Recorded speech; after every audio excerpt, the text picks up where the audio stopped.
Bonjour à tous. Dans cette vidéo, je parle de quelque chose qui touche tous les entrepreneurs, solopreneurs, l'échec. Sachez que l'échec fait partie intégrante du succès.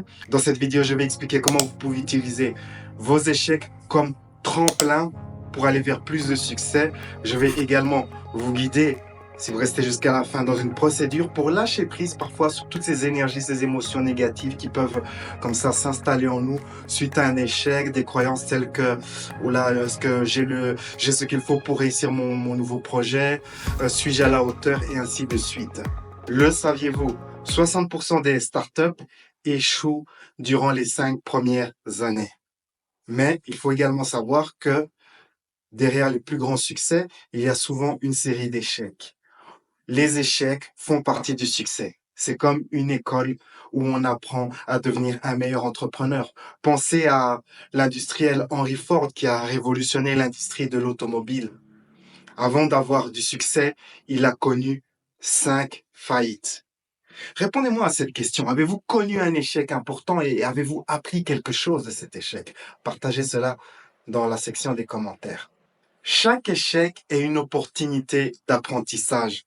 Cela a été prouvé par la neuroscience qui démontre que l'échec active la neuroplasticité et cela permet d'activer cette créativité et on se dit, OK, je dois trouver des solutions, je dois m'en sortir et donc on devient plus créatif suite à un échec.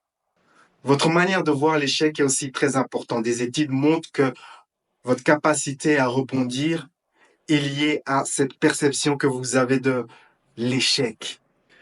Si vous voyez l'échec comme une catastrophe insurmontable, eh bien, il sera difficile d'aller de l'avant. Mais si vous voyez plutôt l'échec comme l'un des nombreux barrages temporaires, eh bien, cela va vous donner la force de vous dire, OK, mais c'est comme ça la vie, il y a des barrières, on fait un pas en avant, quelques pas en arrière, plus on fait quelques pas en avant, on retourne en arrière. Si vous adoptez ce mindset plus propice au succès, eh bien, cela vous aidera à surmonter les échecs. Comment analyser un échec en tant qu'entrepreneur, solopreneur? Eh bien, au lieu de vous flageller, de vous critiquer, prenez du recul, posez-vous et faites une analyse sans jugement, sans condamnation de soi. Examinez ce qui n'a pas été. Est-ce que le marché, et c'était un problème lié au marché, lié au timing, un problème lié à l'exécution? Quelle décision vous auriez pu prendre autrement?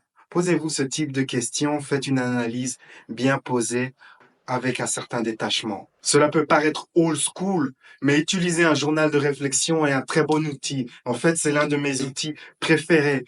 Et ce que je fais en ce qui me concerne, non seulement je ne fais pas que une analyse des échecs, mais je fais une analyse de toute une année entière et je vais faire une analyse de ce que j'ai bien fait, de ce que j'ai mal fait, de ce que j'ai appris de mes succès, de ce que j'ai appris de mes échecs. Et comme ça, j'aurai une grosse analyse de toute une année que je vais comparer à d'autres analyses faites sur d'autres années et ainsi je peux avoir une manière bien claire de la manière dont je fonctionne, dont mes processus, dont vraiment comment mécaniquement, d'où viennent mes succès, d'où viennent mes échecs en analysant des blocs comme ça d'années et j'ai énormément de données et je peux à partir de cela créer une formule pour moi du succès qui va fonctionner, que je peux reproduire et je peux voir les choses auxquelles je dois faire très attention. Ah oui, ça c'est mes points faibles. Je dois faire attention à cela pour ne pas retomber dans ce piège. Donc, faites comme ça un journal de réflexion, un journal d'analyse où vous analysez non seulement vos échecs passés, mais également vos succès passés.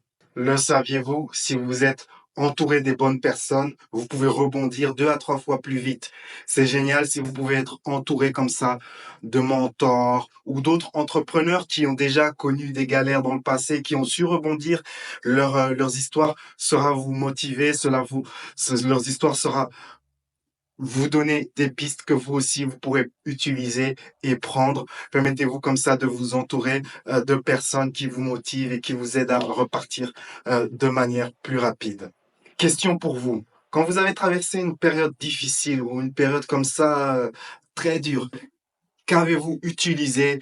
Quelles ont été vos méthodes pour sortir de cette période? Partagez cela avec moi. Je suis curieux de vous lire. Il existe des modèles qui ont été conçus spécifiquement pour rebondir suite à un échec. L'un de ces modèles s'appelle RISE et il s'appuie sur 4 piliers. Le premier pilier, c'est l'émotionnel.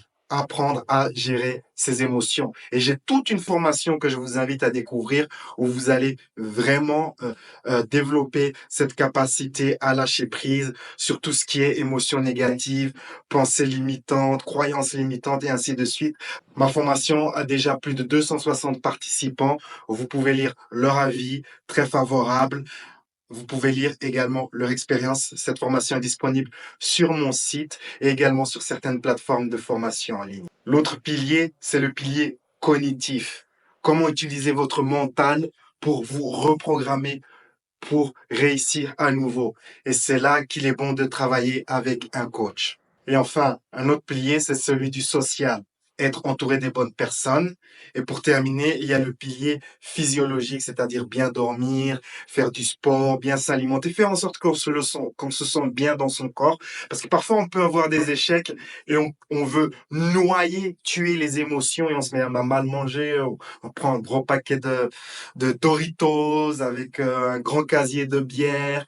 Et comme ça, on se dit, OK, je vais étouffer mes émotions. Mais si vous utilisez la méthode RISE, OK, vous apprenez à gérer vos émotions, vous reprogrammez votre cerveau, votre mental pour la réussite. Vous faites du sport, vous faites en sorte d'être bien hydraté, bien alimenté, vous vous entourez de personnes pour vous conseiller. Eh bien, cette période où vous êtes totalement à plat ne va pas durer longtemps car vous allez rebondir rapidement. Maintenant, parlons de la méthode Phoenix en 7 étapes. La première étape de la méthode Phoenix consiste à prendre 72 heures pour faire le vide, pour se reposer, pour se détacher. La deuxième étape de la méthode Phoenix consiste à analyser précisément ce qui s'est passé. J'ai déjà expliqué comment vous pouvez faire cela précédemment. Et ensuite, la troisième étape consiste à faire une liste de vos forces, une liste de vos points forts. Quatrième étape, imaginez des scénarios que vous allez pouvoir implémenter et faire en sorte de ne pas reproduire les erreurs passées. C'est la quatrième étape.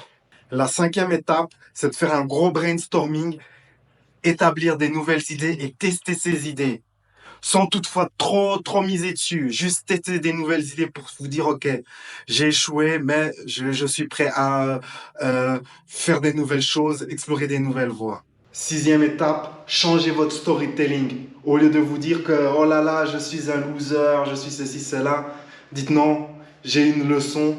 Il y a des tas d'entrepreneurs qui sont passés par là et qui ont quand même réussi. Et d'ailleurs, lire des histoires d'entrepreneurs qui ont échoué et qui ont su rebondir, et une bonne motivation. Le saviez-vous? Vous connaissez Donald Trump. Donald Trump, dans les années 90, il avait une compagnie aérienne qui a totalement échoué. Il a fait faillite, mais il a su se relancer. L'échec n'est pas une fatalité. Et enfin, la septième étape de la méthode Phoenix, c'est de rebondir en douceur. Comme ça, vous avez testé des trucs et tout.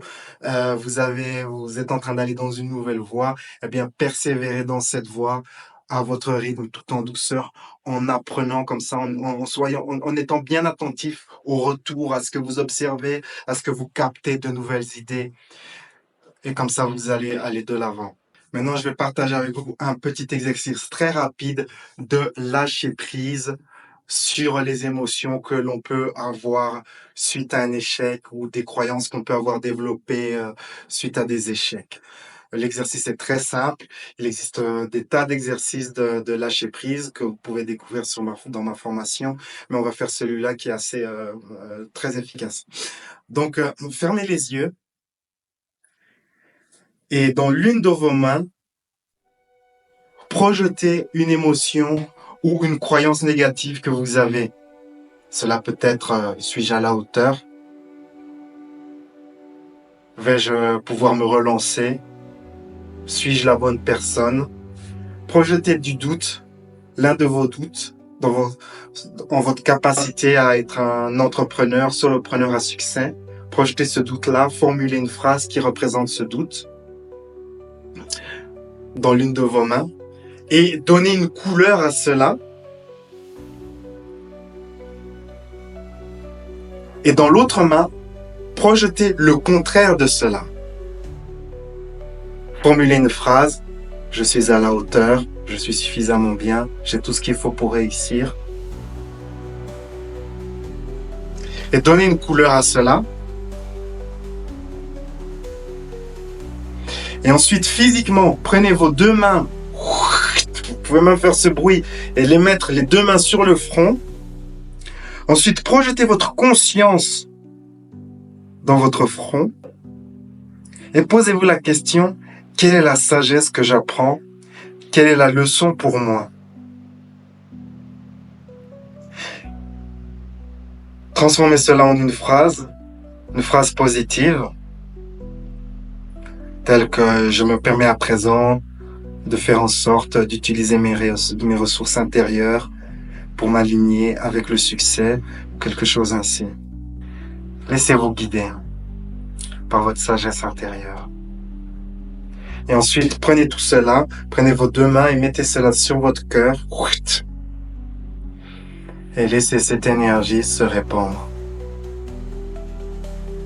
On va continuer l'exercice. Si vous avez du doute en vos capacités d'entrepreneur, en votre capacité de réussir en tant qu'entrepreneur, si vous avez du doute suite à un échec, s'il reste encore un peu de ces énergies de doute, accueillez ce qu'il reste de cela devant votre conscience.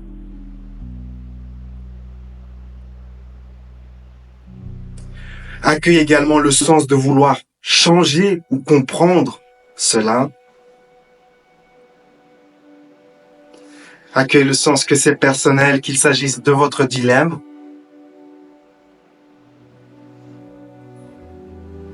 ou ce que vous ressentez cela dans votre corps.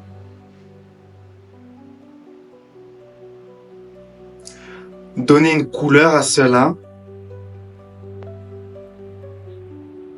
Et imaginez qu'il y a une grande porte ouverte qui flotte au-dessus de vous. Et permettez à toutes ces énergies de quitter votre corps et de disparaître à tout jamais par cette porte. Permettez-vous de lâcher prise complètement.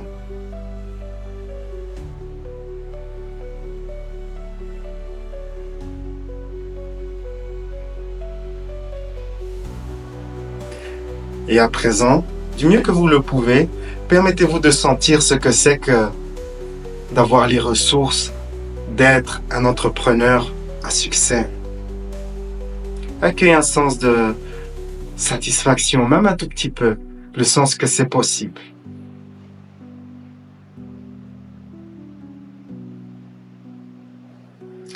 C'est bien, ceci conclut cet exercice. Je vous invite à aller plus loin en découvrant ma formation. C'est le lien qui apparaît sur votre écran ou le lien que vous pouvez cliquer dans la section des commentaires ou dans la description. Vous aurez plus de 2h20 de contenu comme ça pour vraiment maîtriser cette compétence que j'estime très, très, très importante pour réussir, la compétence de savoir lâcher prise sur la négativité, reprendre l'emprise sur votre mental. Si vous avez apprécié cette vidéo, n'hésitez pas à liker, à vous abonner et à la partager. Je suis Louis Aguera, coach en transformation personnelle et c'est ma mission de vous aider à accomplir vos objectifs professionnels et personnels. Sur ces belles paroles, la vie est un voyage, appréciez la balade. Ciao, ciao.